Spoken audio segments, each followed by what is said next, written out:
আপনি একটা দোকান দিবেন, সেই দোকানের মধ্যে কোরআন আছে কি নাই?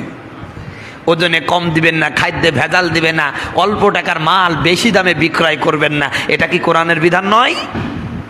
আমরা কয়জন মানি? দেখা যাচ্ছে একটা হাবাগুবা যদি কেতা পায় 10 টাকার মাল 20 টাকায় বিক্রয় করে, এরকম মুসলমানও বাংলাদেশে আছে কি নেই? তাহলে আপনি কি কোরআন মানলেন?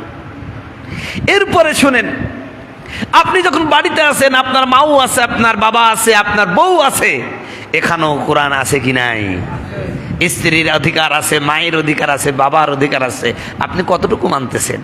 কোনো সময় দেখা যাচ্ছে বউকে এমন প্রাধান্য দিয়েছেন, মা যেন মানুষই না। কথা বলুন ঠিক কিনা?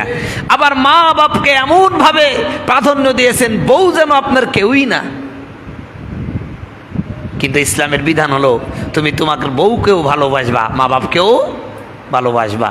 মনে রাখবেন, মা বাপ আপনার জান্নাত আর স্ত্রী আপনার অর্ধাঙ্গিনী। কথা বলুন ঠিক কিনা? মা বাপ আপনার জান্নাত, আবার স্ত্রী সাক্ষ্য না হলে আপনি জান্নাতে যেতেই পারবেন না।